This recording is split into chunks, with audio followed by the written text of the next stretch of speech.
Welcome back. Now, if you open the newspapers every morning, you will be almost flooded with advertisements on new townships coming up in the city.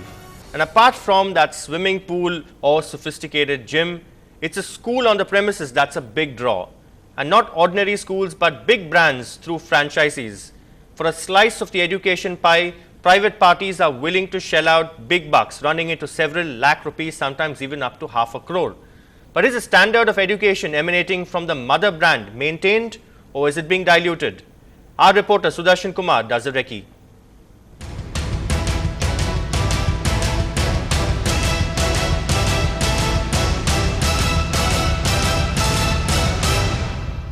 Think outsourcing, think IT, or perhaps the automobile industry. But the education sector seems to be slowly catching up. Today, a slew of top schools in Chennai are open to lending their brand names to big builders to set up franchises in residential complexes in the outskirts of the city. The trade-off? Several lakh rupees to even half a crore. To get a franchise of even a preschool like Educom's Roots to Wings and Chettinad's A School, you need to shell out 15 to 20 lakh rupees. And for elite schools like PSBB and Bala Vidya Mandir, the price tag could go up to 50 to 60 lakh rupees. See, PSBB with its number of other branches, we would call it our own branch. We have like 2 schools in 3 different premises, and now we've added the 3rd school in Siriseri in the L&T Eden Park Complex Township. That's our own branch. But yes, we do have some collaborative ventures. We prefer to call it collaborative because our model is not a very typical franchisee model where we lend our name and and then that's it. Once in 3 years or something, we just go have a look and then say, okay, everything is fine. So we are very conscious of quality. We are conscious of the brand that we have built. And when we lend our name, when we lend our brand, we have to ensure that we do justice. And franchisees say falling in line is not just mandatory, but also makes business sense.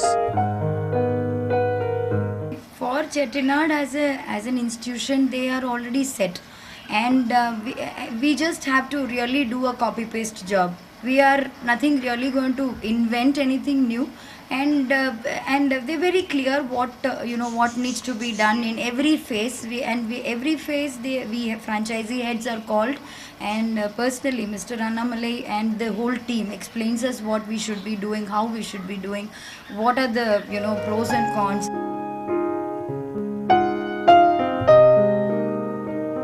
But experts are skeptical. They say it's just business that tops the priority chart of schools and franchisees.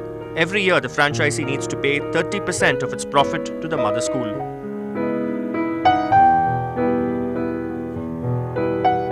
It is a business because parents prefer a branded school, and it's not easy for the branded schools to open in every nook and corner. So what do? They give you a franchisee.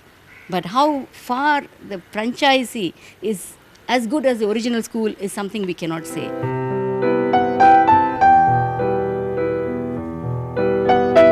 Parents feel infrastructure matters as much as the brand name. If you can get both close to your doorstep, it's a win-win for everyone.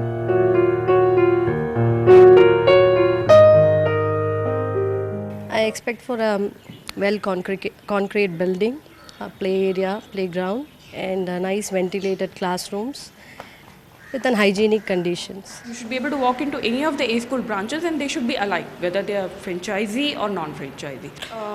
Infrastructure and co-curricular activities have as much weightage as academics. Construction Goliaths in Chennai have been quick to sense the mood of parents.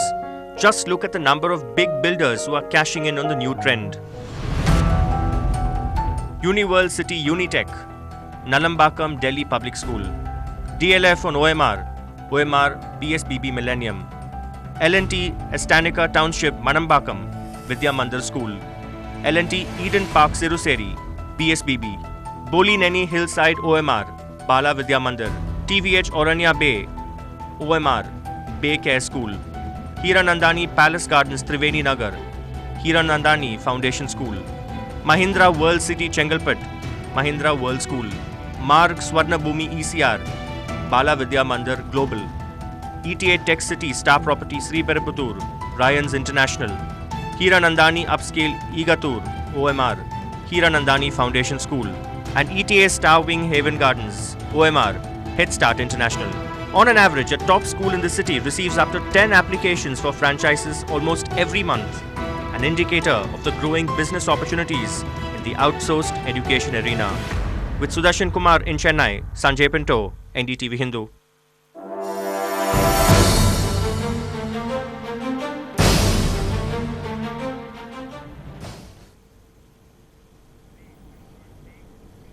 Alright, and as I told you at the outset, I'm joined by Reverend Father Stanley Ignatius, Principal of Don Bosco, Egmo, and I must add my alma mater. Radhika Swaminathan, who's a teacher and now going to become an education baron very soon with what, 100 acres under your belt? Close to that, okay, don't worry, income tax is fine. And of course, Matthew Wilson. Matthews is the director of True Value Homes, a leading builder in Chennai. Thank you very much for joining us. First to you, Father. Doesn't it take much more than land and building and money to actually start a school? How challenging is it going to be to actually replicate success just because you borrow, someone lends you their brand name? Surely it is very challenging, and as you said, it is more than land, value or money. I think it is value-based education, which is the need of the hour, and something for which Don Bosco school, a school like us, we are totally out for that. Would you then be game, let's say, because now Don Bosco, convent schools which are much sought after, run by the Salesian fathers now like yourself, would it be possible for you to actually go in for that franchisee model? I don't think. Maybe if we are given an opportunity to do it with our own name as Don Bosco, bringing our own values, our own system, our own educational methods, of course we are welcome to it, because we feel that through this we are able to share the education. That's very interesting. That's almost path-breaking in a sense, if not radical. Radhika Swaminathan, yes. Most people believe that teachers make the school. Would it then be possible, it wouldn't be such a bad thing, for instance, if teachers can actually from the mother school go on deputation to the franchisees, and perhaps some of them could even, the flip side is some of them could even become headmasters and headmistresses before their time. It's very often that's what happens in these schools. When a franchisee is taken, the mother school sends the head teacher. Happens in journalism also. Once you're a bureau chief in a mother channel, you end up becoming executive editor and another offshoot of that. That's what usually happens. What happens is the mother school does send teachers and the principal to help with the local school for about a year or two. What happens then is once you're not taught by the mother person, you're taught by someone who's been taught by the mother. So when it comes to this person, it's watered down. It's a third hand. So you're saying it's dilution? There is some, to some extent, dilution. Because I have seen, I have been working for nearly 25 years as a teacher. In the Middle East as well? Yes. And towards the end, I was a vice principal for the last 6 years of my tenure there. I have noticed there were some schools that did come up. For the first few years, yes, it's a replica. Everything is the same, the rules, the regulation, the timetable, everything is fine. But what happens after the first 3 years is that local flavor gets in. Local teachers are hired. So you're saying it's possible to clone a school in a sense? You can clone it, but how effective it is going to be. Alright, as a builder, Matthews, a leading builder, if you're going to have the school and the home on the same site, wouldn't it be boring for a young mind?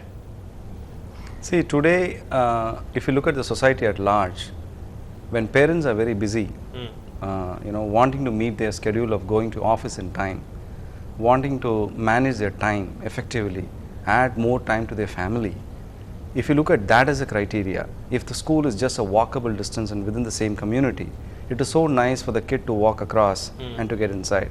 So no issue of whether the buses come in time, whether the issue of security, okay?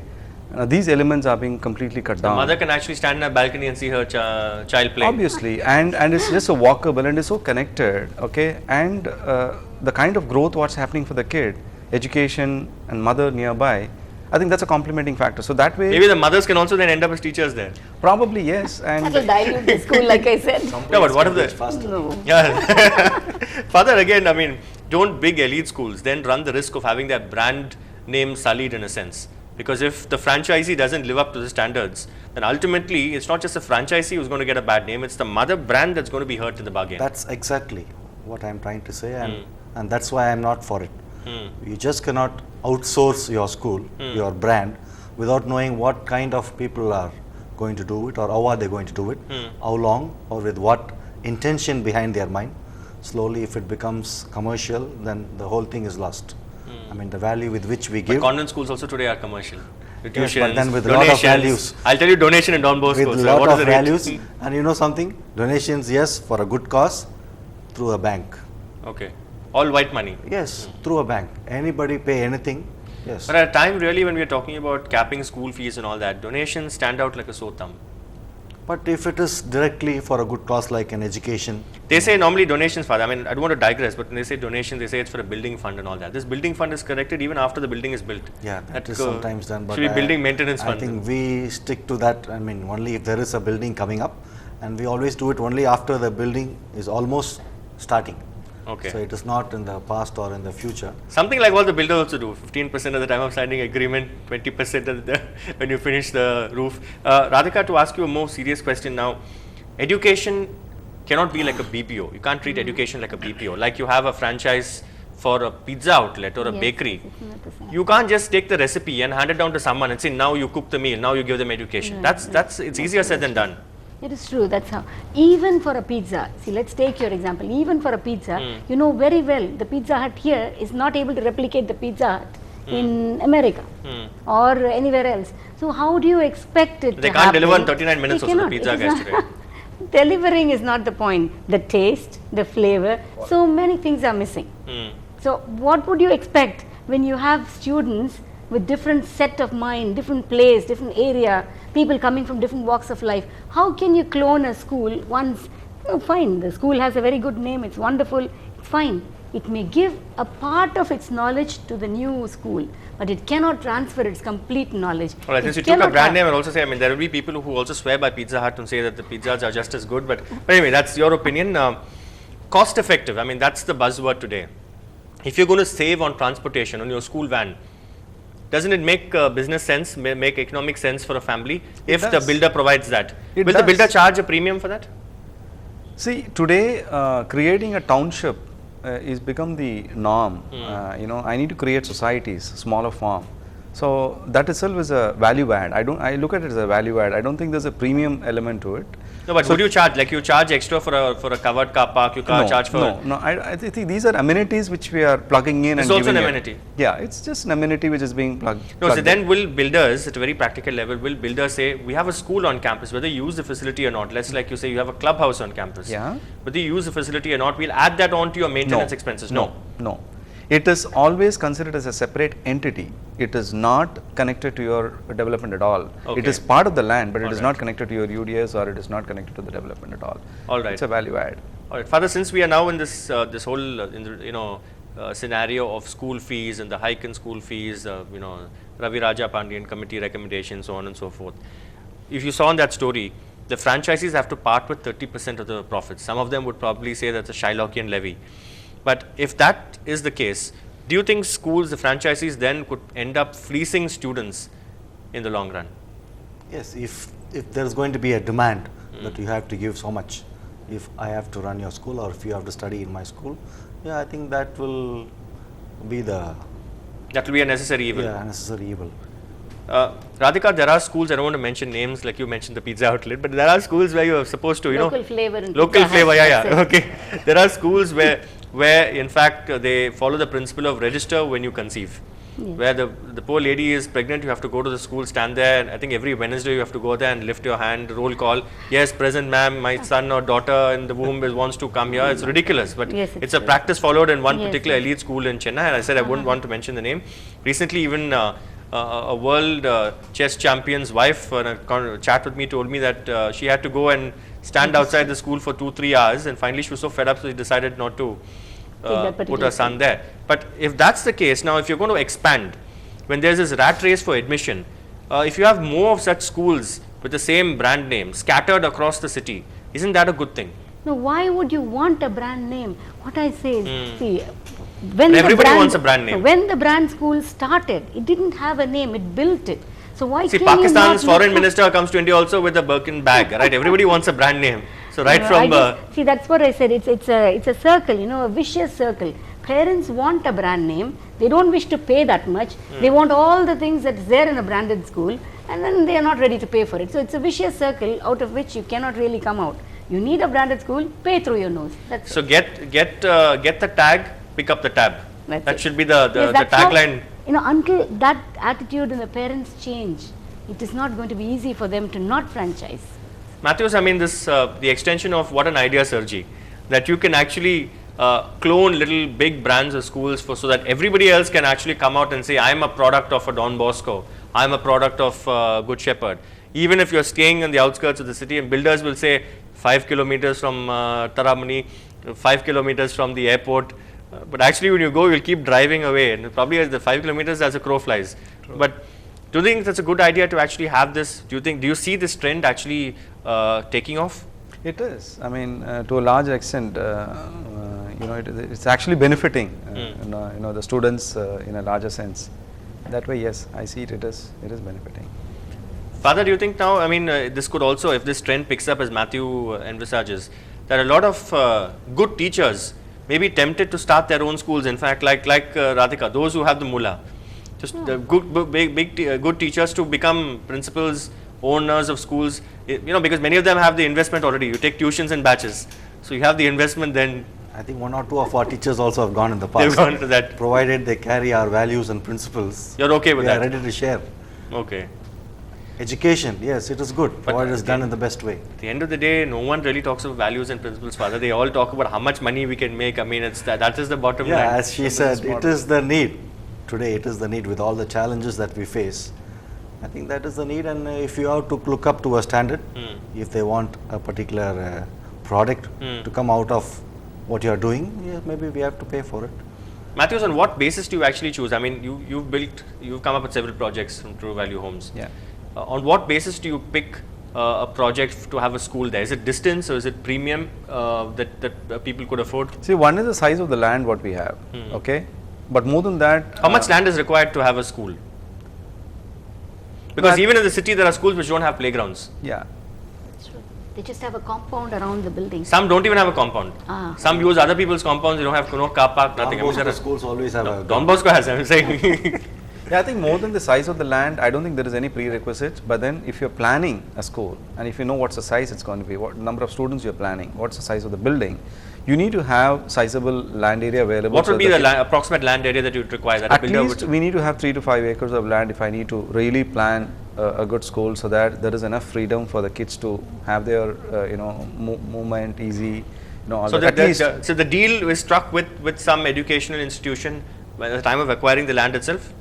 See, in our case, we plan to have our own school, you know, run by TVH, not from a brand name. Yeah, but we are also open to thinking that, you know, why not we also bring in a brand? Because what happens if I bring in a brand, if I bring in a franchising model, it helps me to have a setup immediately. You know, but aren't you like, and then sort of, you know, you're doing something for which your skills don't really lie, because if a builder is going to start a school, imagine a shoe company guy making biryani.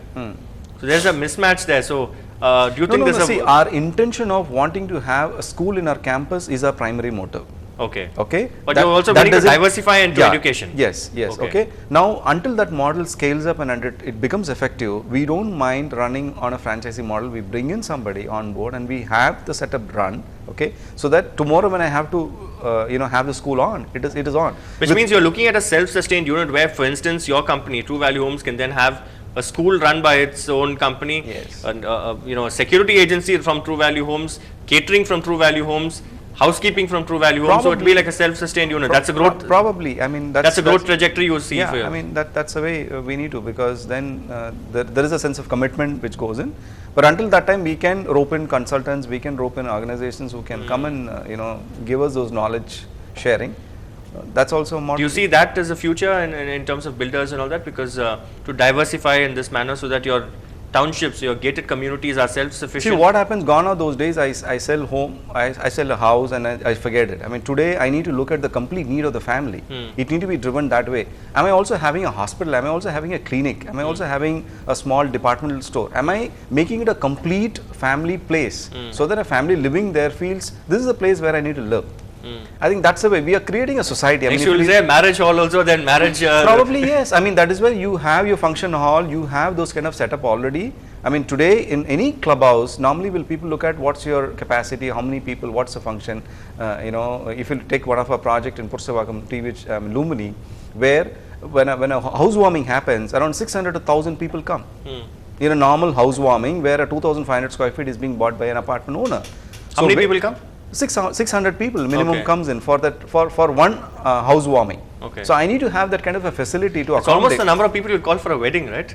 It's almost. I mean, it's almost. Can I ask a Yeah, question? Please. Please. Sure. You know, when you have built a school in a particular area where you have your gated community, supposing your school would like to extend, there are more students coming in from outside, outside your gated community. You wish to extend. How will you extend? How will you extend in your gated community? No. My gated community for residents is one entity. My Lack school, of privacy for the existing no. residents then? There is a larger circle, okay, and there is a smaller circle. The smaller circle is my residential community, okay. Another smaller circle is my school building which is there, okay. So if any outsider has to bring in their kid and to drop it off, okay, I mean drop off the kid, it is possible. I mean they don't come into the residential community at all. They are not encroaching at all. So in that way there is a privacy being maintained and there is also access for outsiders being allowed.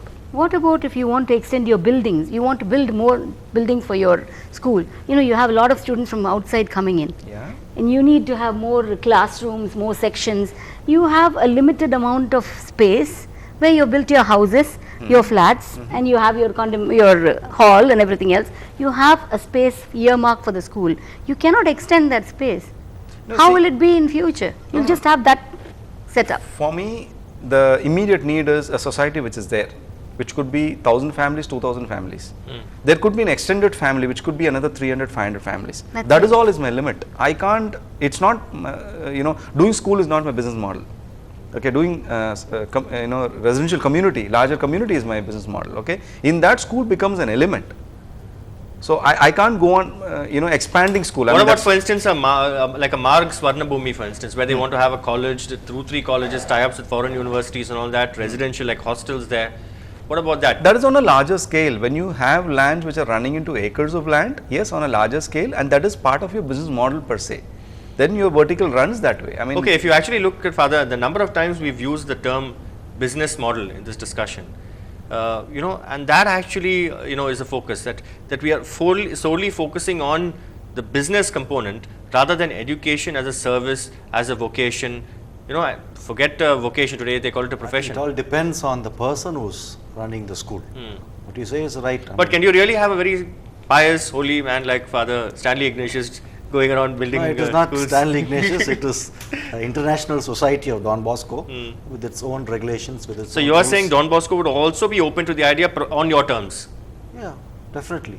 Okay. Provided we are able to run our school on our own But don't you terms. think that individuality will be lost? That In today fact, the USB, we we have say received- we are from Don Bosco Egmore, but then Don Bosco Egmore, which branch? Is it Palikarnai or is it Egmore? I mean Yeah. that is something that will hurt the brand value. But then if we are able to give them the quality, I'm sure in due course of time people will But the exclusivity will be lost. Depends, I don't know. Is that a It's factor? very much true, because where I come from, we do have a Don Bosco, but what happens inside is very much what happens in the other schools. There is no exclusivity. Probably in the main school, in your own area, you can have in the mother school, like you said, you can have the exclusivity. But what happens when you start hiring local people as teachers? It's not always that the teachers come from you, trained by you. Probably the ones that did come are fine. When you But that start is- taking local teachers, that no, is our- supposing from some of the teachers who have left the school where I am teaching, for example, they leave for some reason, maybe any reason. I don't like them, they don't like me, fine. They join up with you. How are they going to be different? How are they going to be Don Bosco teachers? They are going to be I mean, similar that ones. doesn't happen just like that. It takes its own time. Now, for example, Don Bosco is opening a school in the remotest village Okay, we have to recruit teachers from the nearby villages. But in few years' time, working under us, they get trained to our system. Okay, they may not be like Don Bosco Egmore, but surely But they are then during imbibing that into training them. period, Father, the students become guinea pigs. No, I mean not training to teach. Of course, as teachers, they are recruited as best teachers available. But I am speaking about the system, the Don Bosco system that comes into them. That doesn't affect their teaching. I mean, to show our brand, to make them more like Don Bosco teachers, we need some time to train them, to bring them up to our standard, to our culture, so to say. Okay. One final question, since we're running out of time, Radhika. I mean, you wanted to go to you wanted to start a franchise. Right, yes. What went wrong? Why didn't you? Why are you No, I thinking looked of into starting it. your own school? I looked into it, and like I said, where I worked, there have been quite a few schools that have taken franchisees and started their own branches, or like she said, branch, or whatever you wish to call it, their partners. I found that there's been a lot of dilution after the first 3 years, which is mandatory for them to have teachers from the mother school. That is one thing that was So during, told I me. mean, the new broom sweeps well kind Yes, of thing. yes, That exactly. first 3 The years, first they are 3 years, that is mandatory. You have to have teachers from the mother school in the first 3 years. After that, Mandatory your as in percent- what? your certain percentage is only allowed. You're allowed to take. who mandates that? The That's- mother branch? that's yes, the mother branch. When Okay. you sign the document to take the franchisee, Okay. you have to promise them that for the first year you have this percentage of teachers from outside. Second year, the percentage increases. The final third year, it increases. After that, you're on your own. And that's when I found parents, or some of the parents at least, found that there is a lack, and that the individuality of that person who's starting doesn't play any much amount, because it's been 3 years. You're used to a particular standard. You try to push in something else, it becomes a different Right. school. That is really the litmus test. So That's once the the reason. honeymoon period is over, whether the real That's marriage or this business model really lasts, right. but that's all the time we have for. Thank you very much for the Stanley Ignatius, Radhika, Thank you. and Matthews for joining us from True Value Homes. Evelyn Matthew will be up with a lot more interesting news. Stay tuned.